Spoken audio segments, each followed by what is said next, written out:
LPG gas సిలిండర్ల వినియోగదారులకు కేంద్ర ప్రభుత్వం కీలక మార్పులు తీసుకొచ్చింది. మే 1 నుండి కొత్త నిబంధనలు దేశవ్యాప్తంగా అమల్లోకి వచ్చాయి.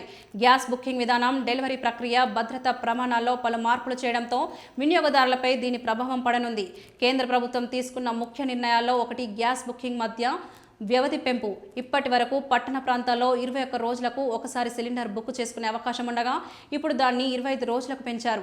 గ్రామీణ ప్రాంతాల్లో ఈ గ్యాప్ను 45 రోజులకు పెంచారు. అంటే ఒకసారి సిలిండర్ బుక్ చేసిన తర్వాత నిర్దిష్ట గడువు పూర్తయ్యే వరకు మరో బుకింగ్ సిస్టమ్ అనుమతించదు. దీనివల్ల అవసరానికి మించి బుకింగ్ చేయడం, స్టాక్ నిల్వలు పెంచడం వంటి సమస్యలు తగ్గుతాయని అధికారులు భావిస్తున్నారు. మరో కీలక మార్పు ఓటీపీ ఆధారిత డెలివరీ విధానం.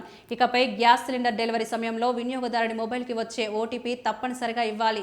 డెలివరీ బాయ్ ఆ ఓటీపీని ధృవీకరించిన తర్వాతే సిలిండర్ అందిస్తారు. గతంలో రసీదు లేదా ఇతర గుర్తింపు ఆధారంగా గ్యాస్ ఇవ్వడం జరిగేది. కానీ ఇప్పుడు ఆ విధానాన్ని పూర్తిగా రద్దు చేశారు. ఈ కొత్త ఓటీపీ వ్యవస్థ ద్వారా గ్యాస్ సరఫరాలో అక్రమాలు, బ్లాక్ మార్కెటింగ్, అనధికార వినియోగం వంటి సమస్యలకు చెక్ పెట్టాలని కేంద్రం లక్ష్యంగా పెట్టుకుంది. నిజమైన వినియోగదారుడికే సిలిండర్ చేరేలా ఈ మార్పులు ఉపయోగపడతాయని అధికారులు చెబుతున్నారు. ఇంకా ఒక ముఖ్యమైన అంశం ఏంటంటే ఒకే ఇంట్లో ఎల్పీజీ కనెక్షన్తో పాటు పైప్డ్ న్యాచురల్ గ్యాస్ కనెక్షన్ ఉన్నవారిని గుర్తించి చర్యలు తీసుకోనున్నారు. ఒకే ఇంట్లో 2 గ్యాస్ కనెక్షన్లు ఉండకూడదని కేంద్రం స్పష్టం చేసింది.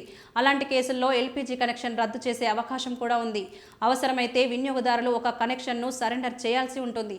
అదేవిధంగా గ్యాస్ వినియోగదారులు తప్పనిసరిగా ఈకేవైసీ పూర్తి చేయాలని కూడా కేంద్రం ఆదేశించింది. ఆధార్ అనుసంధానం, మొబైల్ నెంబర్ వెరిఫికేషన్ వంటి ప్రక్రియలను పూర్తి చేయని వినియోగదారులకు భవిష్యత్తులో గ్యాస్ సరఫరాలో సమస్యలు ఎదురయ్యే అవకాశం ఉందని అధికారులు హెచ్చరించారు. మొత్తానికి ఈ కొత్త రూల్స్ ద్వారా గ్యాస్ పంపిణీ వ్యవస్థను మరింత పారదర్శకంగా మరియు భద్రతతో కూడిన విధంగా మార్చాలని కేంద్ర ప్రభుత్వం ప్రయత్నిస్తోంది. వినియోగదారులు ఈ మార్పులను తప్పనిసరిగా తెలుసుకొని అవసరమైన అప్డేట్లు పూర్తి చేసుకోవాలని సూచిస్తున్నారు.